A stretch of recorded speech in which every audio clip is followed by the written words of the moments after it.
Ibu-ibu yang Tuhan kasihi, kita akan membuka satu bagian kebenaran firman Tuhan dari Injil Lukas pasal yang kedua, ayat 8 sampai ayat 20 tentang gembala-gembala.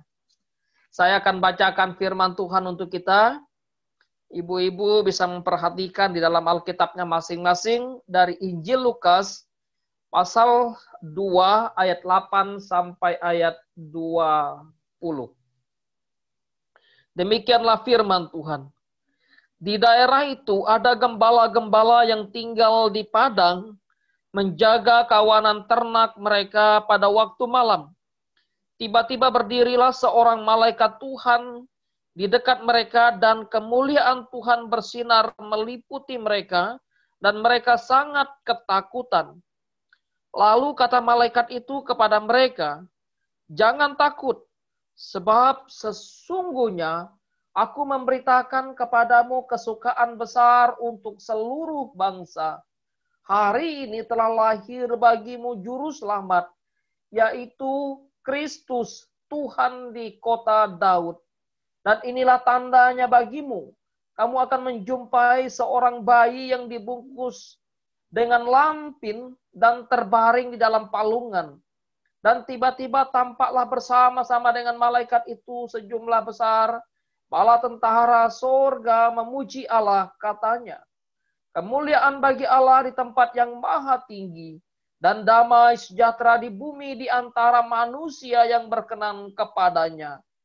Setelah malaikat-malaikat itu meninggalkan mereka dan kembali ke sorga, gembala-gembala itu berkata seorang kepada yang lain, "Marilah kita pergi ke Betlehem untuk melihat apa yang terjadi di sana, seperti yang diberitahukan Tuhan kepada kita." Lalu mereka cepat-cepat berangkat dan menjumpai Maria dan Yusuf dan bayi itu yang sedang terbaring di dalam palungan. Dan ketika mereka melihatnya, mereka memberitahukan apa yang telah dikatakan kepada mereka tentang anak itu. Dan semua orang yang mendengarnya heran tentang apa yang dikatakan gembala-gembala itu kepada mereka. Tetapi Maria menyimpan segala perkara itu di dalam hatinya dan merenungkannya. Maka kembalilah gembala-gembala itu sambil memuji Allah dan memuliakan Allah karena segala sesuatu yang mereka dengar dan mereka lihat, semuanya sesuai dengan apa yang telah dikatakan kepada mereka. Demikianlah pembacaan kebenaran firman Tuhan kita pada siang hari ini. Ibu-ibu yang Tuhan kasihi, kita akan merenungkan tentang tema yang sangat menarik. Apa tema yang sangat menarik yang kita renungkan pada siang hari ini? Yaitu berbicara tentang Natal di kesukaran. Iya, Natal di kesukaran. Ketika kita bicara kesukaran, maka bicara tentang kesulitan. Bicara tentang kesusahan. Bicara tentang pergumulan kehidupan yang berat. Ya, bicara kesulitan tentu tiap-tiap orang banyak mengalami kesulitan. Ketika kita bicara tentang kesukaran hidup manusia, maka itu bisa bicara tentang kesukaran ekonomi. Ekonomi yang sulit, ekonomi yang berat. Tak sedikit orang sekarang mengalami pergumulan ekonomi yang sulit, yang berat oleh karena pandemi COVID-19 yang melanda Indonesia, sehingga bukannya Indonesia saja, tapi juga dunia. Sehingga tak sedikit kemudian orang kehilangan pekerjaan, orang kehilangan penghasilan, keuangan menjadi sulit, pembiayaan hidup menjadi berat. Ada yang cicil rumah, ada yang mesti cicil mobil, ada yang mesti bayar uang sekolah, ada yang mesti memikirkan bagaimana makan. Ya, pergumulan, kesukaran kehidupan manusia bukan hanya pergumulan perekonomian, tapi juga pergumulan kesukaran kehidupan manusia juga ada bicara tentang soal relasi, hubungan. Ada yang betul-betul mengalami satu kesulitan di dalam relasinya. Relasi dengan siapa? Ada yang sulit, ada yang sukar, ada yang berat dan bergumul. Bagaimana relasi antara suami dengan istri? Relasi pasangan, relasi orang tua dengan anak. relasi mertua dengan menantu, relasi saudara dengan saudara, dan bahkan relasi dengan Tuhan mengalami kesukaran, mengalami kesulitan. Kehidupan manusia memiliki kesukaran bukan hanya tentang ekonomi, keuangan, pekerjaan, relasi, tapi juga tak dipungkiri bahwa kita memiliki kesukaran tentang bagaimana fisik kita. Semakin bertambah umur, semakin tua, pasti kita mengalami kesukaran, bagaimana mengalami kelemahan fisik, sakit, penyakit. Itu semua kesukaran yang dihadapi oleh manusia. Oleh sebab itu manusia semua punya yang namanya kesukaran. Ada yang bergumul tentang bagaimana pergumulan. Ya, hari ini bisa sehat, besok kita tidak tahu, seperti bisa sakit dan sebagainya. Ada yang bergumul tentang bagaimana orang yang kita kasihi, adakah mereka kemudian mendapatkan umur yang panjang bersama dengan kita. Itu kesukaran kerohanian. Yang dahulu kita bisa bersekutu bersama-sama, bertemu, merayakan Natal, dan bisa menikmati satu persekutuan yang indah sebagai tubuh Kristus satu dengan yang lain. Tetapi kesukaran melanda sehingga kita harus berjumpa dan beribadah melalui Zoom. Ibu-ibu yang Tuhan kasihi, betapa kompleksitasnya pergumulan kehidupan manusia, kesukaran kehidupan manusia. Pada tanggal 9 Desember kemarin, pas pemilihan kepala daerah, di salah satu daerah di Sumatera, seorang ibu yang ketika suaminya pergi mencoblos ke tempat TPS, waktu suaminya pulang dari TPS, mendapatkan 3 anaknya sudah terbunuh oleh sang istri. Pergumulan yang berat, kesulitan yang berat, senantiasa melanda kehidupan manusia. Oleh sebab itu ketika kita bicara kesukaran hidup manusia, kenapa ada kesukaran hidup manusia? Mengapa manusia mengalami kesukaran? Kesukaran hidup bisa dialami oleh manusia sebagai akibat dari ulah diri sendiri.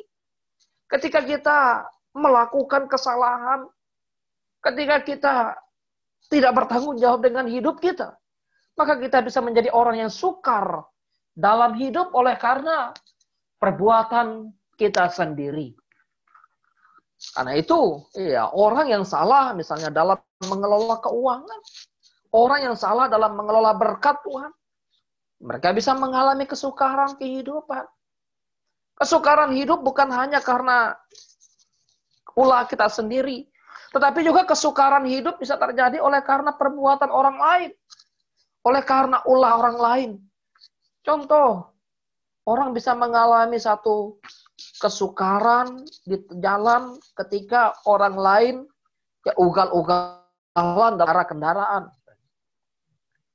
Kesukaran bisa terjadi bukan hanya karena diri kita, bukan hanya karena ulah lain, tetapi juga tentu kesukaran juga bisa terjadi atas hidup kita karena pekerjaan setan. Kalau kita membaca Injil, tak sedikit kita menemukan bagaimana orang yang mengalami kesulitan, kesukaran, pergumulan yang berat oleh karena mereka diperdaya oleh iblis, karena mereka diperdaya oleh setan. Tetapi juga pergumulan yang berat, kesukaran yang berat, yang tentu bukan hanya karena ulah kita, bukan hanya karena ulah orang lain, tetapi juga merupakan satu bagian natural yang memang harus terjadi dalam kehidupan manusia yang sudah berdosa. Dan itu atas perkenanan Tuhan. Ibu-ibu Antiochia Ladies Fellowship yang dikasihi oleh Tuhan Yesus Kristus. Ketika kita bicara kesukaran, maka bicara kesukaran kembali lagi. Sumber daripada kesukaran yang sejati itu adalah sebagai akibat dari dosa. Keberdosaan Adam dan Hawa mengakibatkan kesukaran-kesukaran, kesulitan-kesulitan hidup. Sudah diciptakan, ditempatkan di Taman Eden yang begitu serba lengkap, serba bisa menikmati segala ciptaan Tuhan yang sempurna, yang indah, yang harmonis. Tapi kesukaran terjadi karena manusia berdosa, maka berkeluh kesah, ya, berpeluh kesah orang mencari makanan, melahirkan dalam kesakitan. Bumi menimbulkan semak duri. Itu gambaran kesukaran-kesukaran. Bukan hanya itu. Manusia terantai oleh karena dosa. Tangan kita tidak bisa lepas daripada melakukan dosa. Kaki kita terbelenggu kemana kita melangkah. Ke sana kita melakukan dosa. Seluruh kehidupan kita diikat oleh kuasa dosa. Dan bayang-bayang kematian. Itu sangat menakutkan. Itulah kesukaran terbesar yang dialami oleh manusia. Kita berada di balik jeruji kematian, penjara dosa. Bayang-bayang murka Allah senantiasa menyertai hidup manusia. Siapa yang bisa melepaskan kita dari kesukaran tersebut? Oleh sebab itu, ibu-ibu Antioquia Ladies Fellowship yang dikasihi oleh Tuhan Yesus Kristus. Maka ketika kita tadi membaca bagian yang ditulis oleh Dr. Lukas tentang kisah penggalan Natal, menarik bagaimana kehidupan para gembala. Mereka adalah hidup dalam kesukaran. Ketika orang bisa tidur nyenyak di rumahnya, menikmati keindahan bersama dengan keluarganya, bersama dengan anak, bersama dengan istri. Gembala ada di padang gurun. Gembala dalam kegelapan malam, mereka tetap bekerja. Syukur-syukur kalau gembala, lalu mereka menggembalakan domba, kambing, ternak milik mereka. Syukur-syukur. Kalau bisnis yang mereka kerjakan, itu adalah bisnis mereka, usaha mereka sendiri, perusahaan mereka. Tapi tak sedikit gembala justru bekerja, menjadi orang upahan bagi orang lain, menjadi karyawan bagi orang lain. Sehingga betapa beratnya kehidupan para gembala. Tak heran kalau orang Yahudi, Farisi, ahli Taurat, imam-imam, melakukan judgment terhadap kehidupan para gembala sebagai orang yang berdosa, hidup orang yang papa, orang hidup yang boleh dikatakan menengah ke bawah, bukan hanya menengah ke bawah. Barangkali tersisihkan dari kehidupan sosial orang-orang pada zaman itu.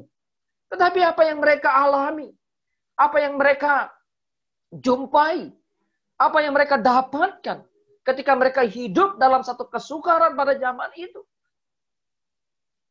Lukas mencatat bagaimana malaikat Tuhan menampakkan diri kepada mereka. Berdiri seorang malaikat Tuhan di dekat mereka. Lalu berkata, kemuliaan bagi Allah di tempat yang maha tinggi. Apa yang dikatakan oleh malaikat Tuhan? Ya. Malaikat Tuhan yang senantiasa menyampaikan kabar sukacita, kabar gembira di tengah kesukaran kehidupan para gembala. Ibu-ibu yang Tuhan kasihi dalam Kristus Yesus. Sehingga ketika kita bicara Natal, bukan saja bicara tentang kesukaran kehidupan manusia kita. Bukan saja bicara tentang kesukaran ekonomi. Bukan saja bicara tentang kesukaran bagaimana mendidik cucu, bagaimana berelasi dengan suami, berelasi dengan saudara, berelasi dengan anak, berelasi dengan mertua. Bicara kesukaran, bukan saja ketika kita sulitnya mendapatkan makanan, sulitnya mendapatkan pekerjaan.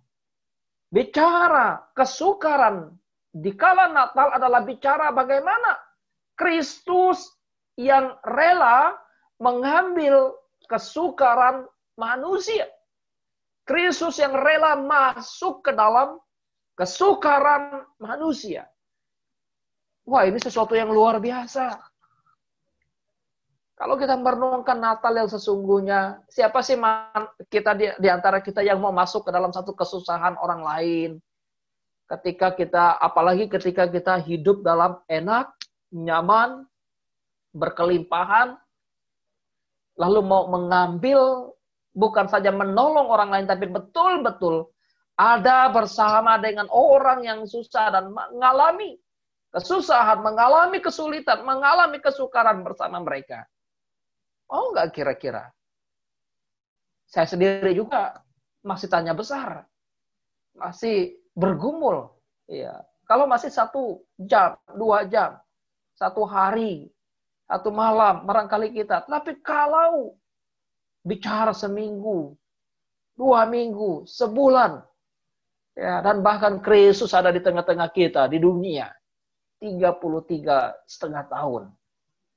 Mengalami, masuk ke dalam satu kesukaran, kehidupan manusia, rela membatasi diri. Dia Allah yang mulia, rela terhina. Dia Allah yang kaya, rela lahir dalam kemiskinan. Sampai harus lahir di dalam kandang domba, di dalam palungan. Dan kain pembungkusnya pun kain yang sudah bekas. Bukan kain yang baru. Ini pun sekaligus menggambarkan bagaimana kesukaran, kesulitan, kehidupan Yusuf dan Maria. Coba kita membayangkan, andai saja Yusuf dan Maria adalah keluarga yang kaya. Apakah mereka tidak punya persiapan? Ya, kalau mereka kaya, pasti mereka mempersiapkan kain seperti apa yang akan mereka bawa berpergian untuk melakukan sensus, perjalanan sensus penduduk yang dilakukan pada zaman itu. Kalau mereka kaya, apa kesulitan bagi mereka untuk menyewa satu penginapan yang mewah, penginapan yang mahal. Tetapi gambaran kesukaran kehidupan Yusuf dan Maria juga dicerminkan dan digambarkan dalam kehidupan Natal. Ibu-ibu yang Tuhan kasihi, betapa kasih Kristus luar biasa. Karena itu ketika kita bicara Natal, maka bicara Natal adalah Kristus datang untuk mengubah kesukaran manusia menjadi satu kesukaan. Ini paradoks Natal. Manusia sukar, betul. Tetapi sekaligus juga manusia akan menikmati kesukaan. Manusia hidup dalam kesulitan, betul. Tapi sekaligus juga memberikan satu gambaran bahwa manusia akan hidup dalam sukacita. Itulah yang digambarkan oleh kehidupan para gembala tadi. Mereka betapa berbahagianya. Mereka betapa bergembiranya. Mereka betapa sukacitanya. Sekalipun mereka hidup dalam kesukaran, namun mereka melihat kemuliaan Allah. Ini satu sukacita yang luar biasa. Sekalipun mereka hidup dalam kesulitan, di tengah malam, di padang belantara, namun mereka melihat satu kemuliaan Tuhan yang bersinar meliputi mereka. Malaikat yang memancarkan terang kemuliaan Allah. Luar biasa. Ibu-ibu yang Tuhan kasihi. Maka bicara Natal adalah bicara bagaimana Tuhan mengubah kesukaran manusia untuk menjadi sukacita. Apa kesukaran manusia yang diubahkan oleh Tuhan sehingga manusia menjadi bersukacita? Manusia yang berdosa, manusia yang tersesat, manusia yang hidup dalam kegelapan, kekuasaan dosa. Kini dosa mereka diampuni. Tanpa harus mereka mempersembahkan kambing domba lagi. Tanpa harus mereka mempersembahkan binatang untuk mencurahkan darahnya.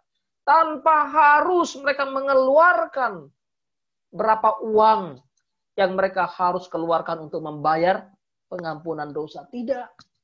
Karena itu, di dalam Injil Matius juga, Matius mencatat, sesungguhnya anak yang akan lahir dari seorang Maria disebut anak yang kudus. Karena dialah yang akan menyelamatkan umatnya dari dosa mereka. Itu kabar kesukaan. Yang dahulu manusia hidup dalam kesulitan, dalam kesukaran. Manusia yang dulu binasa. mati, terpanggang dalam nyala neraka. Namun bersyukur, Natal membawa kesukaan. Natal mengubah kesukaran manusia menjadi satu kesukaan.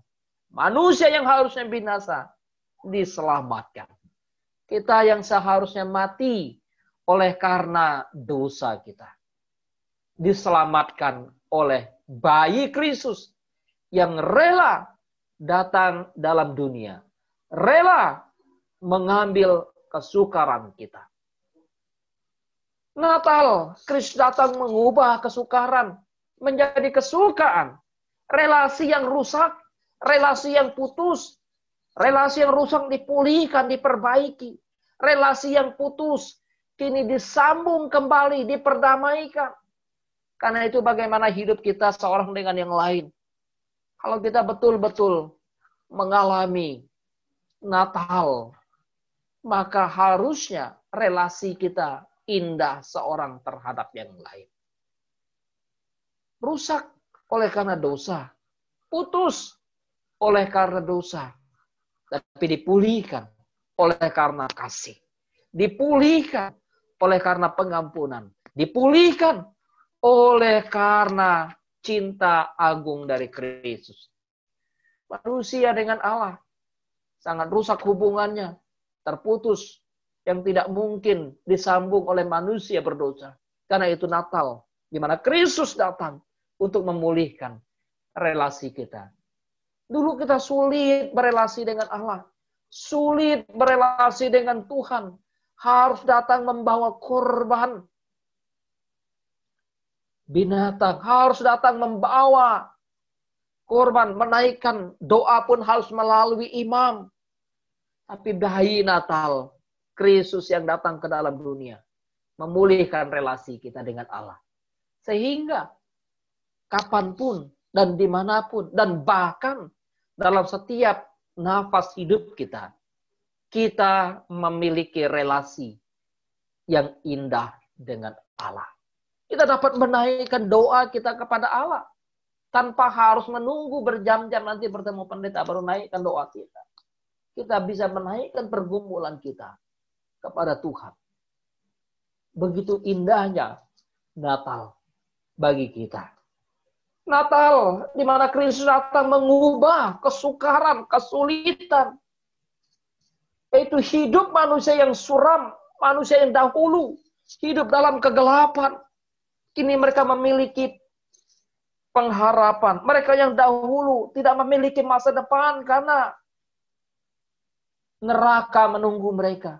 Kini mereka memiliki terang, memiliki harapan.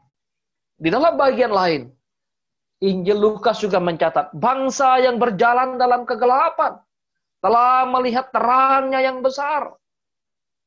Ini sesuatu yang luar biasa. Bagaimana hidup kita yang dahulu sukar, yang sulit, yang menderita, kini diubahkan dengan satu pengharapan yang besar. Ada hope. Dari hopeless menjadi memiliki hope. Oh, ini kalau kita memahami bagaimana kasih Tuhan yang luar biasa dalam hidup kita, harusnya kita terus bersyukur pada Tuhan. Meninggikan Kristus, memuliakan Dia. Ya. Tentu dalam situasi pandemi COVID-19 yang melanda dunia dan Indonesia dari bulan Maret sampai saat ini, ya, kalau bukan karena kasih Tuhan yang begitu memelihara hidup kita, barangkali kita bisa menjadi stres dan gila. Tidak sedikit orang stres, tidak sedikit orang gila karena kesukaran hidup. Karena itu kita bersyukur Tuhan bisa pelihara kita.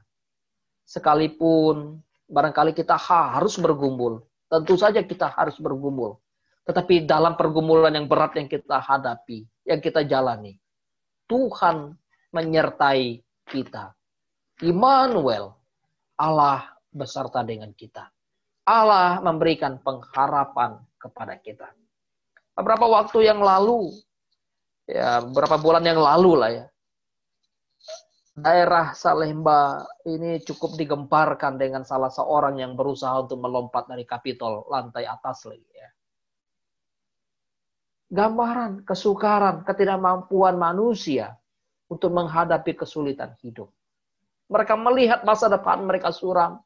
Mereka melihat mereka tidak memiliki pengharapan. Tetapi bersyukur pada Allah. Kalau Natal mengubah kesukaran kita, mengubah masa depan yang suram menjadi masa depan yang indah. Masa depan yang suram karena hidup kita adalah hidup tanpa Allah. Dengan Natal, maka masa depan kita penuh harapan karena kita hidup di dalam kasih Allah. Kristus datang, Natal, mengubahkan kesukaran kita menjadi kesukaan. Karena Allah yang jauh, Allah yang transenden, Allah yang jauh itu kini berdiam bersama dengan manusia. Lahir dalam dunia, dalam bayi Kristus. Paulus mencatat di dalam Kristuslah kepenuhan Allah dinyatakan. Yohanes mencatat, dia datang kepada milik kepunyaannya. Sekalipun milik kepunyaannya tidak menerima dia. Tetapi kasihnya tetap ada bersama dengan mereka. Kristus rela berdiam bersama kita. Disitulah kita mendapatkan satu kesukaan besar. Yang tanpa Kristus berdiam bersama dengan kita, hidup kita betapa sukarnya.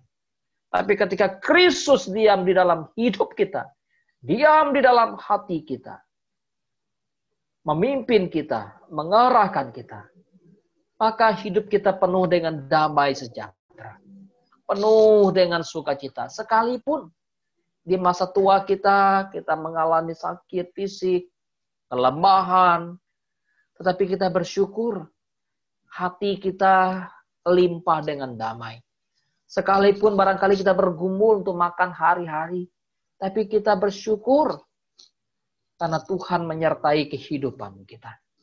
Kehidupan yang dahulu gelisah, kini memiliki damai sejahtera. Kemuliaan bagi Allah di tempat yang maha tinggi, dan damai sejahtera di bumi, di antara manusia yang berkenan kepadanya. Ibu-ibu Antiochia Ladies Fellowship yang dikasihi oleh Tuhan Yesus Kristus. Dan apa yang digambarkan oleh para gembala yang datang kepada bayi Yesus. Mereka begitu cepat-cepat menjumpai bayi Yesus yang terbaring di dalam palungan yang bersama Maria dan Yusuf yang sedang duduk, yang sedang bersama dengan bayi Yesus. Gambaran yang luar biasa, kegembiraan, damai sejahtera yang dialami, yang dirasakan oleh para gembala. Mereka tidak sungkan, mereka tidak segan untuk meninggalkan domba gembalaan mereka. Pikir-pikir lagi waktu mereka tinggalkan seperti apa ya. Ya, barangkali kemudian domba itu, wah ini jangan-jangan domba ini tercerai-berai nanti ya.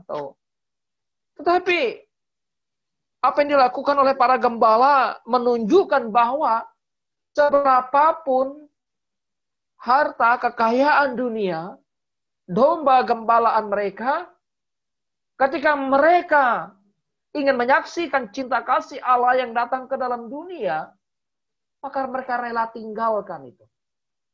Hanya untuk apa? Berjumpa dengan bayi Yesus. Hanya untuk melihat bayi Yesus. Ini sungguh luar biasa. Karena itu, saya merenungkan bagian ini juga. Kadangkala kita disibukkan dengan banyak hal dalam dunia. Sampai-sampai persekutuan kita dengan Tuhan pun kita abaikan. Kita bergegas, bangun pagi cepat-cepat, pergi mencari uang. Namun, ketika kita harus beribadah, datang kepada Tuhan, memuji, memuliakan Dia, kita masih hitung-hitungan waktu. Barangkali mungkin kita akan bertanya, oh saya habis 1 menit saja, atau 2 menit, atau 3 menit. Wah, atau sekian menit saja. Pertanyaannya adalah, sejauh mana sih kesukaan kita pada bayi Kristus pada Natal dalam hidup kita? Para gembala Mereka menyaksikan dengan penuh sukacita dan bahkan mereka memuji Allah. Mereka berkata kemuliaan bagi Allah. Mereka berkata maha tinggi Allah. Oh, ini sesuatu yang luar biasa. Ketika mereka menyaksikan kemuliaan Tuhan. Ayat yang ke-27. Mereka kembali sambil memuji Allah, memuliakan Allah. Karena semua yang mereka dengar, mereka lihat, semuanya sesuai dengan apa yang telah dikatakan oleh malaikat kepada mereka. Seperti apa sih sikap kita? Sebagai orang percaya, sikap Natal kita ketika kita hidup dalam kesukaran. Ketika kita hidup dalam kesulitan. Bagaimana sikap Natal kita? Haruskah kita menggerutu kepada Tuhan? Tidak. Ketika kesukaran kita alami dalam hidup ini, entah sakit penyakit, entah kekurangan, entah nggak bisa beli ini, nggak bisa beli itu. Kekurangan ini, kekurangan itu. Seperti apa sikap Natal kita? Kita tetap mengarahkan hati kita pada Allah. Tetap taat pada Allah. Nah, itulah yang dilakukan juga oleh Yusuf.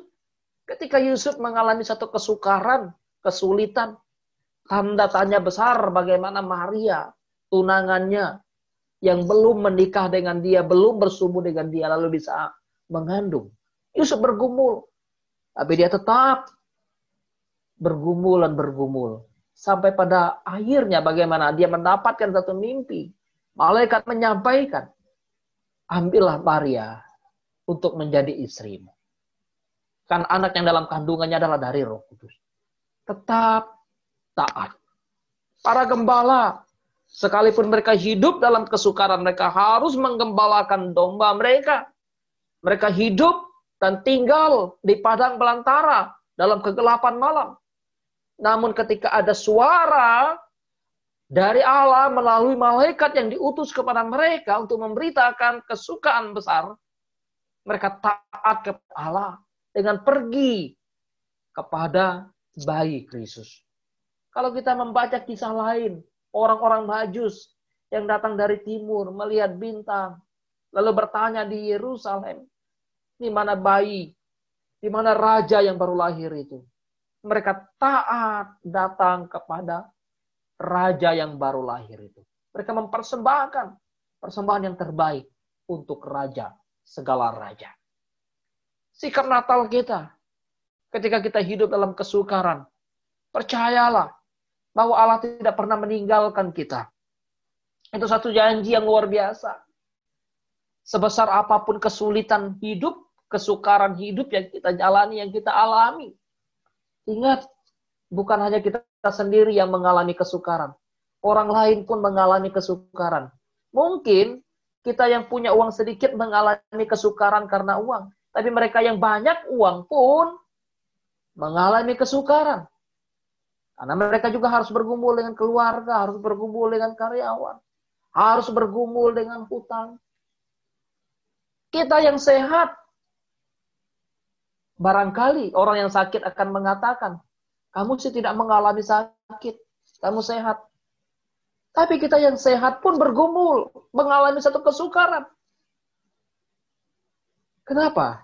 Karena di dalam kesehatan kita, jangan-jangan dengan sehat kita melakukan dosa. Sementara mereka yang sakit secara fisik, mereka bergumul dalam kesetiaan mereka, dalam iman yang teguh mereka pada Tuhan. Sementara kita yang sehat menyia-nyiakan waktu untuk tidak datang kepada Allah. Ketika pergumulan berat, maka tetap percaya bahwa Allah tidak pernah meninggalkan kita. Itulah Natal. Damai sejahtera bagi Allah. Damai sejahtera bagi manusia. Damai sejahtera di bumi. Yaitu bagi mereka yang dicintainya. Bayi Natal, malaikat berkata kepada Maria, engkau akan menamai dia Immanuel, yang berarti Allah menyertai kita. Bergumul dan bergumul. Tentu bagian dari hidup kita manusia. Tetapi jangan takut karena Allah beserta dengan kita. Ketika para gembala mengalami ketakutan, malaikat Tuhan memberitahukan kepada mereka, jangan takut. Aku memberitahukan kepadamu bahwa hari ini telah lahir juru selamat. Ketika Maria dijumpai oleh malaikat, Maria mengalami ketakutan. Jangan takut, hai Maria. Sesungguhnya engkau mendapatkan kasih karunia dari Allah. Ketika Yusuf mengalami ketakutan, malaikat Tuhan berkata kepada Yusuf, jangan takut untuk mengambil Maria menjadi istrimu. Bagaimana dengan kita? Barangkali pergumulan kita tidak seperti pergumulan Yusuf. Pergumulan kita tidak seperti pergumulan Maria. Pergumulan kita tidak seperti pergumulan para gembala. Tetapi ada ketakutan-ketakutan dalam hidup kita. Dan pesan Natal mengingatkan kepada kita. Tetaplah percaya bahwa Allah tidak pernah meninggalkan kita. Ketika kita mengalami kesukaran, kesulitan hidup, jangan terlalu cepat mengambil satu kesimpulan. Lalu mempersalahkan orang lain. Mempersalahkan orang di sekitar kita. Apalagi sampai mempersalahkan Tuhan karena kesulitan-kesulitan, karena kesukaran hidup. Ingat, bagaimana Ayub yang mengalami kesukaran, mengalami kesulitan. Karena itu ketika kita mengalami kesukaran di dalam hidup ini, kita mesti merenungkan, bergumul dengan Tuhan, menyimpan perkara dalam hati. Kita bersyukur, belajar firman Allah.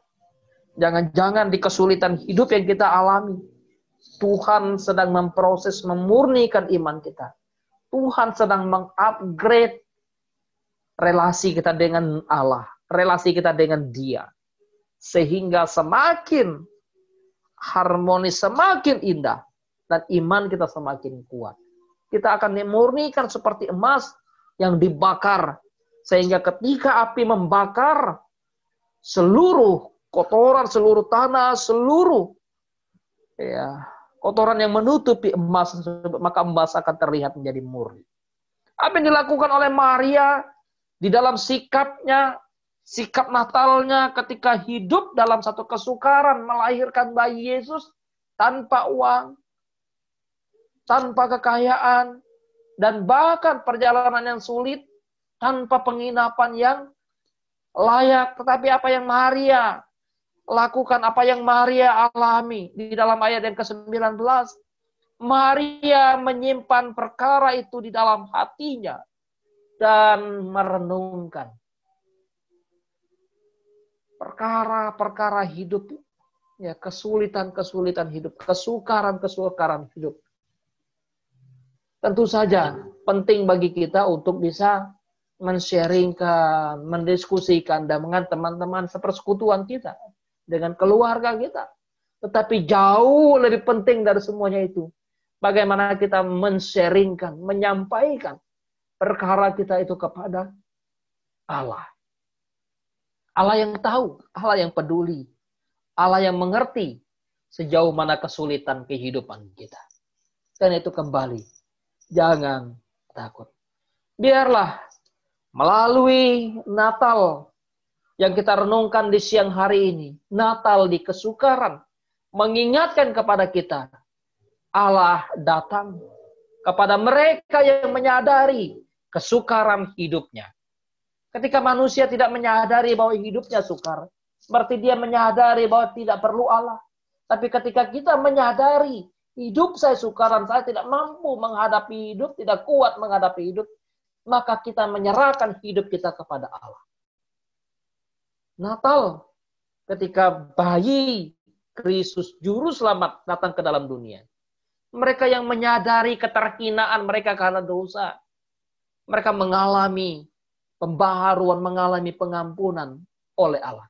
Tapi ketika para imam, ahli Taurat, orang-orang Farisi yang tidak pernah menyadari akan keberdosaan mereka di hadapan Allah, maka Allah tidak akan mendapatkan mereka. Allah tidak akan menjumpai mereka. Karena itu ketika Natal, Kristus datang kepada hati yang remuk redam. Hati yang senantiasa bergumul di hadapan Dia. Kristus datang. Ya, bukan kepada para imam, bukan kepada raja di sana. Kristus datang di dalam kandang, di dalam palungan, dan kepada para gembala yang sedang mengalami kesukaran hidup. Kristus datang kepada manusia yang mengalami kesukaran hidup karena dosa. Pertanyaannya, sadarkah kita akan keberdosaan kita? Kalau kita sadar, kita datang pada Kristus dan memohon ampun di hadapan Tuhan. Natal di kesukaran menyadar ingatkan kepada kita. Allah datang menyertai kita untuk menjalani kehidupan yang sukar yang kita jalani dalam dunia ini. Seringkali dalam hidup kita, pergumulan iman kita berdoa, bergumul, membaca firman, kok kesukaran hidup seakan-akan tidak lewat, seakan-akan tetap bersama dengan kita. Ingat, justru di kesukaran hidup kita lah bagaimana Kristus datang memampukan kita untuk menolong kita, menopang kita, melewati jalan yang penuh kerikil, yang tajam, menolong kita, menggendong kita, melewati jalan yang penuh onak dan duri di dalam dunia ini. Karena itu, nikmati terus persekutuan dengan Tuhan. Keindahan bersama dengan Tuhan. Sekalipun hidup kita penuh dengan kesukaran. Ingat, Dia datang untuk menyertai kita. Dia datang untuk memampukan kita untuk menjalani hidup yang sukar itu. Manusia, kekristenan, orang percaya seringkali memohon Tuhan untuk mengangkat kesukaran, mengambil kesukaran yang ada pada mereka, supaya mereka hidup enak, hidup nyaman, hidup tenang. Tetapi justru sebaliknya, Kristus datang tidak menjanjikan jalan yang mulus untuk kita jalan. Kristus datang tidak menjanjikan hidup nyaman, hidup mapan bagi kita. Kristus datang justru menjanjikan penyertaan yang Dia berikan kepada kita sampai kepada kesudahan zaman. Biarlah Natal mengingatkan kepada kita penyertaan Kristus bagi hidup kita.